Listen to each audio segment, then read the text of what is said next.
funds. We want them. Are you sure about this? Who are you trying to? So those are things that, as a responsible entity, we do. On this point, I have a rather philosophical question to follow up. Right? If you look at money, in the entire human time, in the last 5,000 years of our history, we always needed someone who we trusted, right? Some kind of king, some kind of temple, or a bank, or a government, or something in the middle there where we trusted, right? Crypto, for the first time, is where we all are coming together and we are like, we don't trust someone, we trust math. We trust some code or some math formula, right? So are we moving away from trusting an individual and outsourcing our, outsourcing betrayal to a form of math or a form of code? No, so what you say is not true. So in the very early days, with barter trade, right, the transfer of value is different, right? And if you remember, if I bring you back 16 years, how Bitcoin manifesto came about was really loss of faith not of the central authority, but of the centralized platforms, the Lehman Brothers collapse, etc., financial institutions not being to manage the risks. You can see those collapse coming through. And people feel disenfranchised. When something collapses, they can't do what they need to do via proper transactions, right? The system froze. You have a central party in that. So that's how, Bitcoin was then said, look, this is a better alternative way of payment where you disintermediate from a center middleman.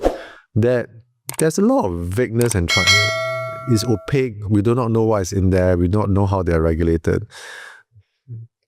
The central bank say they're properly regulated, then how can they fail, right, so to say.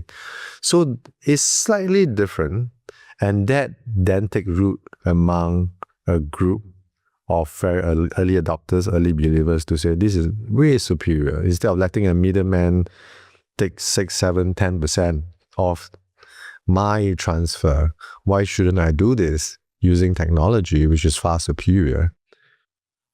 And today it has transformed, right? So if you look at stablecoin, it's one of the most important use cases of that technology.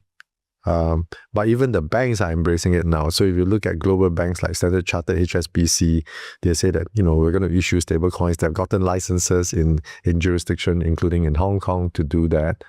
So this technology is proving itself to be important and relevant and changing how future remittance, how future payment, how the future of financial services will look like. Aren't you as Binance is becoming the middleman? So we are like the concept firm. You were against, yes. You guys are becoming the same concept. No, so that's different. So the banks operate on a fractionalized reserve basis, right? So for every $100 that they get, they keep 5%, 8% in terms of regulatory reserve.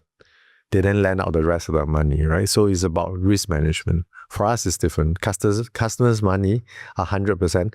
And because we have this technology, we introduce proof of reserve so that customers can at any point in time check on the chain, check the address that the money, their assets are there, right? So at any point in time, we hold north of 140 billion of customer assets, but those assets are properly safeguarded. And we became the first global exchange to have a home regulator, right? So other than 20 over countries that we are regulated in, we are the only one with a home regulator that regulates us on an end-to-end basis. So not just about AML, transaction monitoring, how we do our know your customer, know your business, how we do enforcement, listings, our global liquidity is regulated, but also areas of how we custodize, how we safeguard money, when we do our proof of reserve, which give transparency to our customers that your money is held safe, where you can verify all this. The financial institutions, traditional financial institutions, are not able to do that for customers. So it's a totally different concept. If you were 18 today, would you open a bank account? Well, it really depends. It depends on whether I'm technologically savvy, right? So if I'm 18 and not technologically savvy, and depending on whether there are banks in my country, if you look at, I've been in financial services for more than 30 years.